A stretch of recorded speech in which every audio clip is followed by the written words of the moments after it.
Good morning, everybody. It's time for Morning Manna. And this morning, we continue this conversation that I've been having with you with respect to our Black History Month culmination of our Morning Manna, or I should say, our Morning Manna special edition with the culmination of our Black History Month. Now, I've been challenging you all week long with some very provocative things with respect to what we've been covering in terms of lifting up to a level of you grabbing a hold of Black history. I began talking about the fact that, you know, uh, Black history is really should not be something we should be even dealing with if we would have injected it into American history. I also said that you cannot expect that because your oppressor or your slave owner is not going to write your history. Slave owner is not going to write the history of a slave from a slave's perspective. Not at all. Don't you even think that is ever going to happen. The oppressor will never permit the oppressed to write the oppressed history. The oppressor gets to write the history from their point of view. Went on to say, well, and I showed you this in the scriptures, the lie that has been pulled out of Genesis and the whole piece about Ham and being a servant or bond servant of servants or a slave of his brothers because of his not doing right by his dad. I went on to share then and raise the issue: does God support slavery? And I lifted up these scriptures to you that point out how bondservant or slave, we don't like to use that word. But during biblical times, yes, there wasn't slavery. And yes, the Bible speaks to that.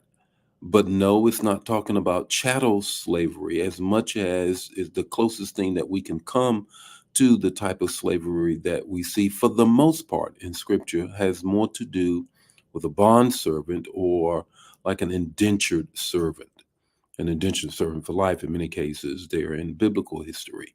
But again, that was perpetrated and prosecuted on us by our masters during slavery time to say, okay, God supports that. So I raised that in a very provocative way.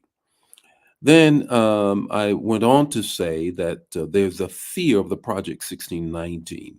Project 1619 is a title that covers the coming to the shores of enslaved people, and then the systems that have been set up since then all the way to now to keep that system in place of oppressor over impressed over the oppressed and in every facet of life. And there's such a fear of that being taught because majority culture is saying that their children will feel bad or this country is not a country of oppression or a country that is racist. And I find that hard to believe, given that the forefathers of the country owned slaves. I don't know how you cannot be racist and own slaves. I don't understand that kind of logic. Um, but when you suffer with how you exegete a text, hermeneutically apply it, etymology, lay it out and grab a hold of it is what I laid out in the previous. Now, here we are on Thursday. I want to raise the whole issue of this self-hatred. Self-hatred. Should have said that from the beginning. Self-hatred. Now, I'm going to give you the text to talk and the takeaway. Please take this special edition, share it, and then share it again. The text this morning is Mark 12:31. It's Jesus responding to the lawyers and to the publicans and to those that were in the audience. Who is my neighbor? Jesus points it out. He tells the story of the Good Samaritan, but he also says to them, gives them what is the greatest commandment. And he says, to love thy neighbor as thyself. Let's talk about self hatred with respect to looking at it through the lens of history. Self hatred, self hatred. Okay, let's get with it. Self hatred, the first thing I want you to grab a hold of when you only know who someone else told you who you were, you will love them more than you love yourself. When you when you only permit your oppressor, the one that enslaved for 250 years, to tell you who you are, then it is that in and of itself, that in and of itself causes you to then love them more than you love yourself because they then told you who you were, your very diatra, your being, similar to a parent and child. The child loves the parent because the parent then gives them identity, gives them identity. All right, here we go. Here's the second thing I want you to grab a hold of out of self-hatred in that whole scripture where Jesus says, love yourself. You can't love your neighbor because you don't love yourself, or you have to love your neighbor equal to the fact that you love yourself. When you don't know your history, then you can't know yourself. When you don't know your history, you can't then know yourself, which points directly to the third thing. The third thing is this: when you don't know yourself, you can't love yourself. I'm right about it all day.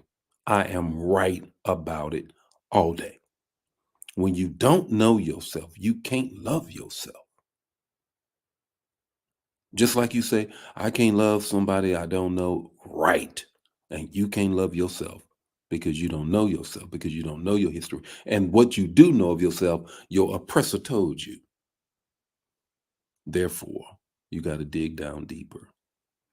So, what's your takeaway this morning? Your takeaway this morning is self love can't come out from self hatred. Self love cannot come from self hatred. Been hitting it deep, been hitting it hard, been hitting it heavy. Don't you keep this to yourself. Share this special edition of Morning Manna Black History Month celebration.